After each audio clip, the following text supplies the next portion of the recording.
Hi everyone, I'm Russ Hamilton. I'm a retired sergeant with California Department of Corrections and Rehabilitation. Hey there, Tier Talk fans and my keepers of chaos. Russ Hamilton here coming at you. So earlier today, I dropped an exclusive article on my own website, which is Keepers of Chaos. And anyway, it deals with complacency. I'm really super duper proud of this particular article. I think I did really well on it, but that's really for other people to judge. So anyway, I got talking with Anthony Ganji, and he suggested that what I should do is go ahead and just read that article, and then that way we'll have a video perspective of the article and we can cross-reference. So if you're looking for the printed, or actually the digital version of it in this case, it's going to be over on Keepers of Chaos. It's also on my personal site, so if you're friends with me, you can see it there. And then tomorrow I'm going to start getting it out to the other ones like Correctional Officer Brotherhood, Thin Gray Line, some stuff like that. So it'll start making its appearance across the social media networks of corrections and whatnot. So, I've never done this before. I've never just gone straight and read something like this, so you're going to have to bear with me, but I think it's going to be worth your time and effort. I've always said that corrections is a thinking man's game, and what I mean by that is you have to have an in-depth knowledge of all kinds of different things if you're going to be effective and if you're going to be safe. This particular subject, complacency, is about both of those. And so if you're complacent, you can't be effective. If you're complacent, you're definitely not safe. So what I'm trying to get across here is to give you a framework to think about complacency, what it really is, and how to lessen that. So some of these things are going to be psychological in nature. And I think that if you just take them and digest them, read them a couple of times, I think you'll start getting a handle on what's going on in your own mind when it starts to slip and you start to not be able to recognize your own complacency, because that's what it really is. It's your inability to recognize the blindness of your own mindset.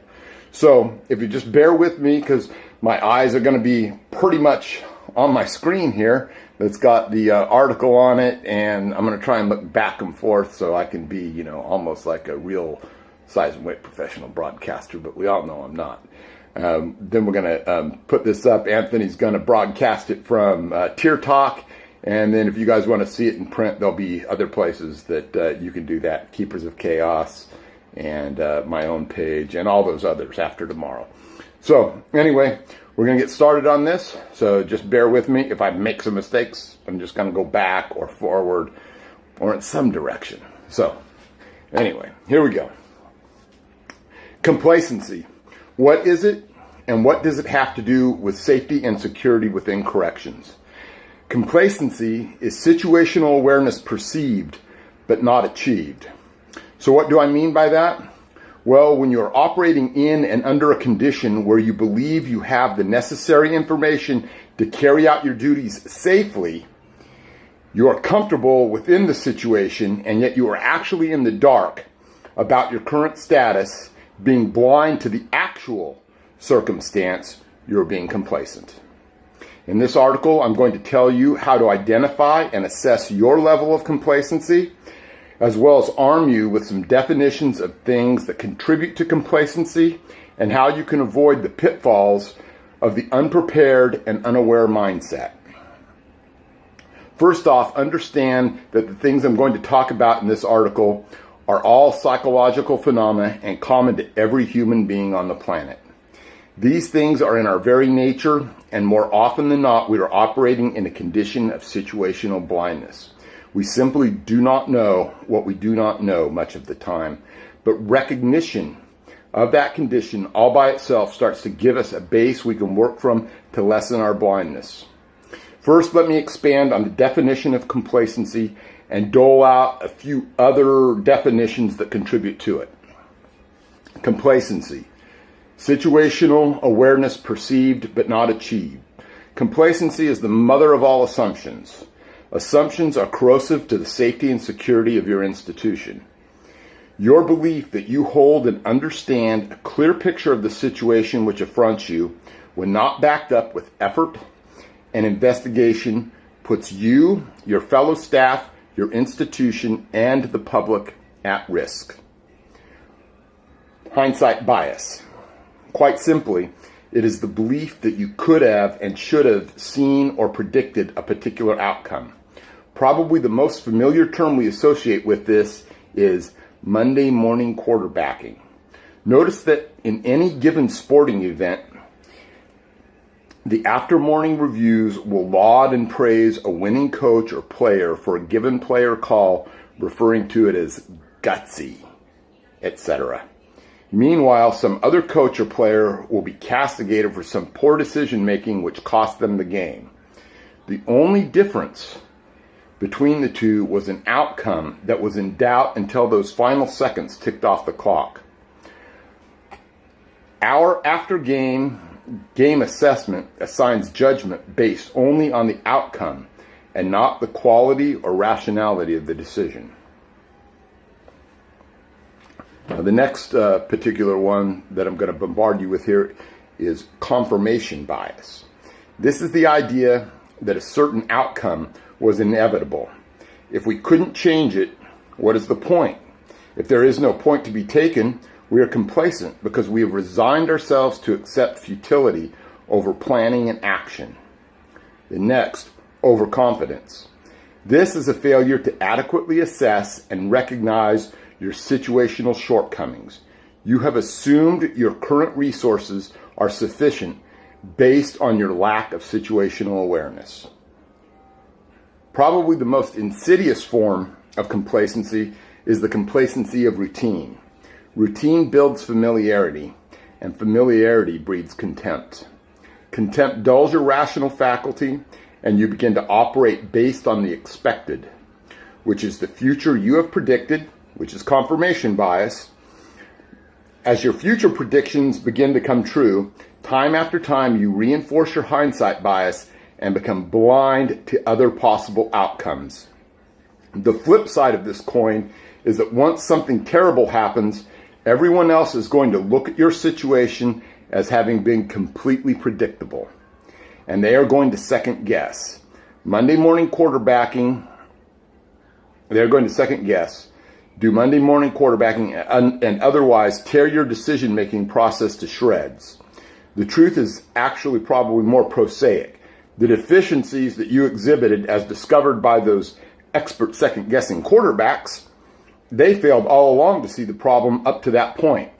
They could not see the potential error until it became an actual error. You, on the other hand, had every expectation that the future would endlessly repeat itself, as it had in the past, and your actions were adequate to the task up to that point. There are blind spots on both sides of the equation, but to identify them, you must examine the totality of the circumstances, looking both forward as the events evolved and backwards from the final outcome. One cannot plan for every possibility, but one can be ready for probabilities. When one is ready to take action to stop or prevent any probable incident, your complacency and the number of assumptions you have made up to that point is relatively low. A few years back, while processing vehicles in a sally port, I saw an officer prepare to leave his vehicle to use the restroom. Being as it was hot outside, he was going to leave the vehicle running with an inmate secured in the back seat. This was an area with an armed perimeter and coverage overhead. The officer's comfort level was therefore high, as was his confidence. The assumptions this officer made were the following. Having just returned from a 1-hour drive, he was assuming the restraints were still properly applied and the inmate had not fiddled with them. He was also assuming that this inmate had no inclination to lay back on the seat and kick the window out. He assumed the inmate would not then exit the car. He assumed the inmate would not get in the driver's seat. He assumed the inmate would not use the vehicle as a battering ram to escape. The longer your chain of assumptions, the more likely a weak link will appear to be exploited. So here we have a near-perfect storm. Assumption, confirmation bias, hindsight bias, because of his previous transports, overconfidence and complacency, lack of situational awareness. Now, it is true the likelihood of such a scenario occurring is very low, but it's not so low that one could or should dismiss it. I never allowed the possibility to occur by thinking critically and instructing the officer as to what the worst possible outcome could be. Sometimes in this business, bad things will happen, and sometimes horrible things will happen. In many of those cases, those things could have been prevented by taking into account multiple potential outcomes versus a single assumption. Hope for the best, plan for the worst, question everything, assume nothing, and your chances for a long, safe career will be increased exponentially. The what-if game. So with the human psyche being so prone to complacency and virtually unable to recognize its own lack of situational awareness, and coupling that with the twin crutches of confirmation and hindsight bias, how can we inoculate our minds to our own sense of false security? An article I read from another author opining on the same subject suggested learning to practice predicting the future in order to fight complacency. In my mind, he was unclear on the concepts I previously laid out here. Attempting to predict events may have the opposite effect of mitigating complacency. Hindsight bias is where you believe an event was foreseeable, though it was not. Your false assumptions about the outcome of the future limits of your situational awareness. It does not enhance it. You should be projecting multiple independent outcomes, not a single probable one. When I first began my career at San Quentin in 1989, I was introduced to the what-if game. While practically all correctional staff know this game, it's important to focus on looking forward toward multiple probabilities and multiple actions. I always planned escape routes, methods of notification, of sounding the alarm, use of force options, with as many permutations as I could think of. From there, one moves on to asking and picking the brains of others while trying to inculcate as few assumptions as possible into each scenario. Even with this mindset, one must be cognizant of the fact that you simply don't know what you don't know. Next is pre-planning. Pre-planning is something that usually or hopefully takes place within the policies and procedures of your institution, the purpose of which is to reduce stress and response time by having decisions regarding incident response already known and practiced by staff. By moving the decision-making process as far down the response line as possible, one avoids making assumptions at the critical, incipient phase of an incident. Notice how this dovetails directly with the what-if game, which is pre-planning, but on a more individual and personal level. Next is personal preparedness. This encompasses everything from mindset to equipment functionality. With regard to equipment, is yours in good functioning order? Did you test it or inspect it today? Do you have adequate backups in case of failure? Are you familiar with the adage, 2 is 1, 1 is none? Or have you made assumptions about it? Are you ready to act? Do you know what to do? What does your policy require, and what procedures should you be following? Or are you assuming that things will turn out because yesterday was okay? What about your physical preparedness? You did fine your last few hands-on use of force, so that bodes well for future uses of force, correct? There are no guarantees. See how easy, how seductive complacency is, and how slippery a slope it is from readiness to chaos. After-action review.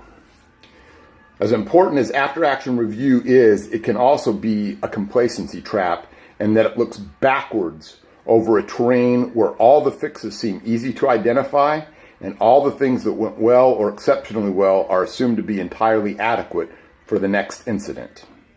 This is dangerous ground. This is where hindsight bias can do its worst.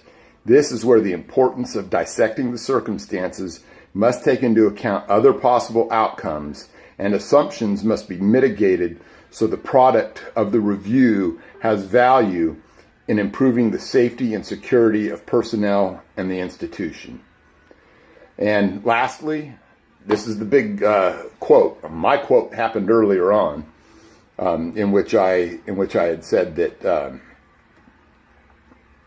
in which I'd said that complacency is situational awareness perceived but not achieved. This one, however, is by Andy Grove. And Andy Grove said, success breeds complacency. Complacency breeds failure. Only the paranoid survive. So I'm going to leave you with that little gem, and I'm going to wrap this up real quick. There's a lot to digest. There's a lot of concepts inside here that you may or may not have been really exposed to over the years. That's why I suggest go back and reading it again. I think it's well worth the effort. I talk to officers on a weekly basis where they assume that they know what's going on with their inmates, and they're completely clueless because they don't really see where the things that they've observed can go. Think about whether that's you or not. It's all of us to some degree or another, but some people more so. So anyway, I've left you with that. Anthony's going to go ahead and post this, and then I hope that you'll come over to Keepers of Chaos and read it. And then after that, or if you can't make it over to Keepers of Chaos, read it where else you can find it on the internet.